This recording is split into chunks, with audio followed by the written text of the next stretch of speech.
Jadi kenapa kotak amal kerap kali berwarna bening dan tembus pandang? Selain itu kita jarang menemui kotak amal yang kosong. Sudah bening pasti penuh, ada yang warnanya merah, biru. Wah.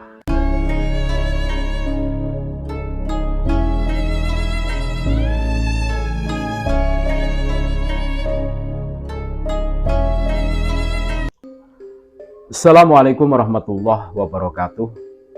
Saudara-saudaraku sebangsa setanah air dimanapun Anda berada, berjumpa kembali dengan kami channel Bejo Dunia Akhirat. Sak bejo-bejane wong kang lali isih luwih bejo wong kang eling lan waspada dan tetap NKRI harga mati. Pada video kali ini kami akan membahas tentang Habib dan kotak amal. Ini ada tentang nasab dan nasib, ini saling berkaitan, saling berkesinambungan kan gitu. Nah ini tentang kotak amal gitu. Jadi kenapa kotak amal kerap kali berwarna bening dan tembus pandang?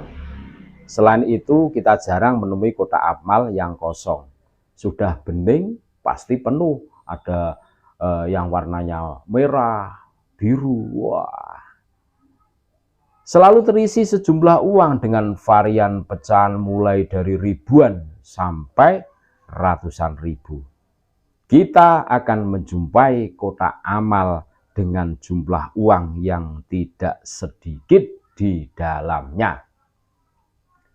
Pada beberapa kali kesempatan saya dan mungkin kita semua ya seringkali terdorong untuk menyumbang ketika melihat kotak amal dengan penampakan yang tembus pandang dengan sejumlah uang di dalamnya, meskipun awalnya tidak ada niat untuk menyumbang.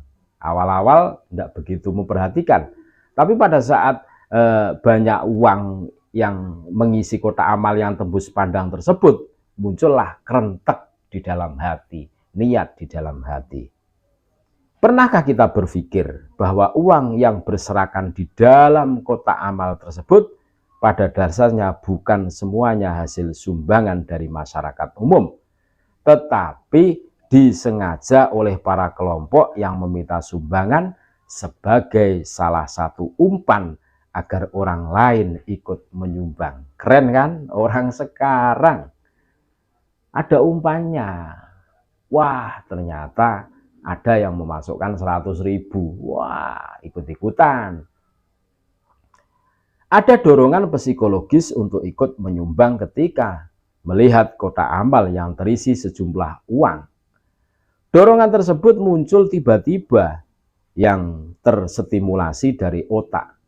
Mungkin karena niat tulus untuk ikut membantu, atau bahkan perasaan merasa tidak nyaman jika tidak sekedar memasukkan sejumlah uang ke dalamnya. Menyumbang adalah hal yang baik, sementara kemampuan marketing adalah hal yang lain. Saya pun kemudian menerka-nerka, kenapa setiap kotak amal yang ada di SPBU seringkali ditempatkan di dekat antrian motor dan jarang sekali diletakkan di antrian mobil. Ternyata fenomena ini pernah menjadi bahan riset oleh peneliti sosiologi dan psikologi. Erasmus University, Belanda. Topik penelitian fokus pada penelitian penyelidikan perilaku berderma. Salah satu hasil penelitiannya adalah orang miskin menyumbang lebih banyak porsi harta ketimbang orang kaya.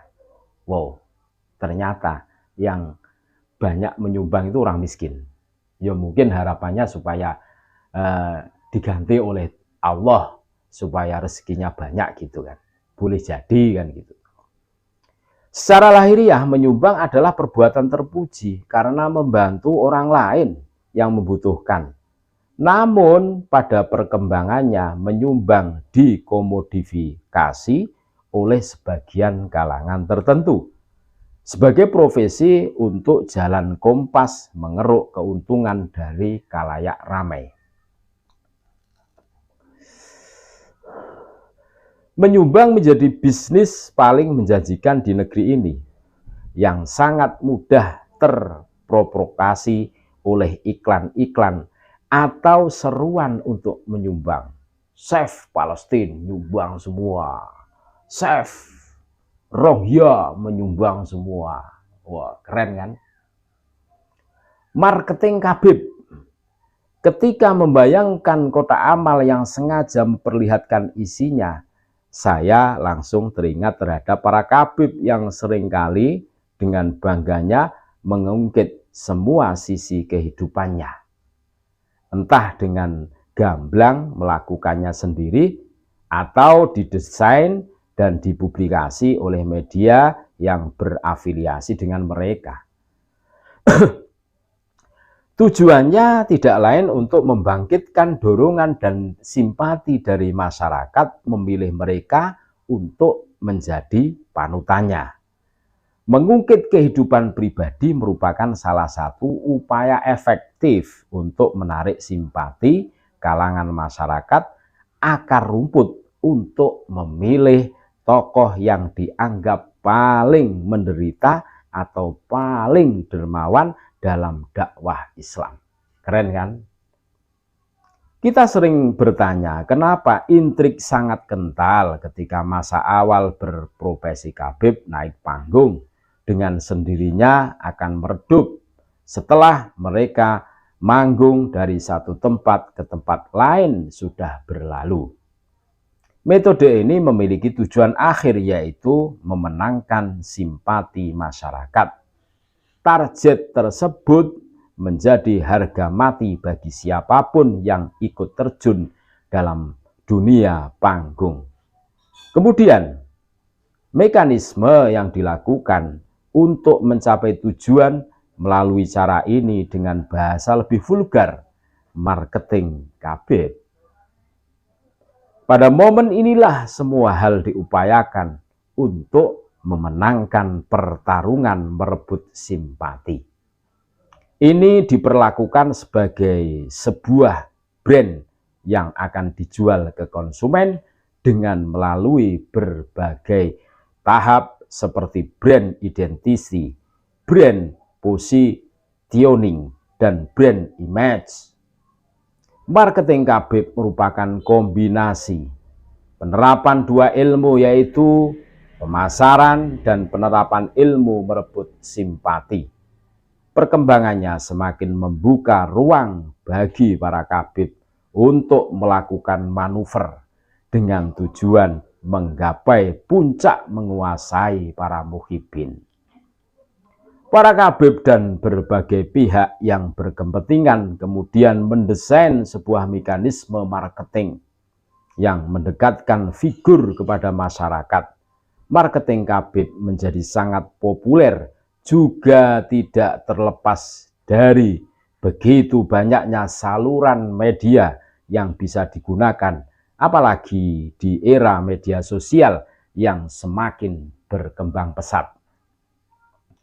Eskalasi konflik yang terjadi, baik yang terjadi di dalam internal para Khabib maupun dengan di luar Khabib, alih-alih diselesaikan, ya, bahkan mereka akan menjadikan isu ini sebagai saluran untuk headline di media-media utama. Tujuannya jelas agar figur yang mereka tonjolkan akan menjadi familiar di perbincangan masyarakat. Wow, luar biasa kan? Bahkan semua konflik masa lalu akan diangkat sedemikian rupa dan diberitakan agar menjadi drama merebut simpati. Teruntuk para mukibin untuk agar merubah pandangannya mengenai bagaimana memilih panutan dalam sistem marketing Khabib, maka simpanlah rasa sayangmu untuk keluargamu.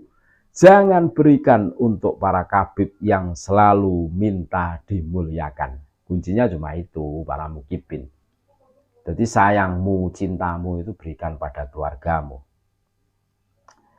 Inti memilih itu adalah sikap sewajarnya, sebagaimana akhlak dan keilmuan mereka ketika menjadi panutan. sebatas itu. Jangan sampai menangis dan membela mati-matian kepada Khabib panutanmu ketika diperiksa.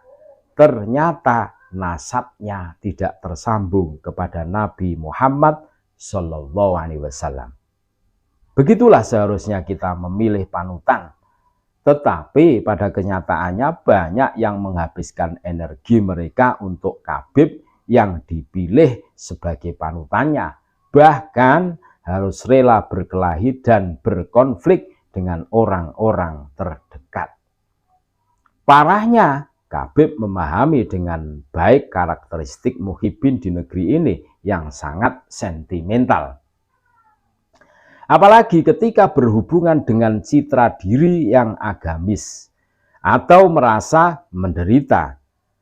Dari proses identifikasi itulah para marketing Khabib mendesain seorang Khabib agar terlihat agamis atau terlihat paling menderita dalam memperjuangkan dakwah kebenaran.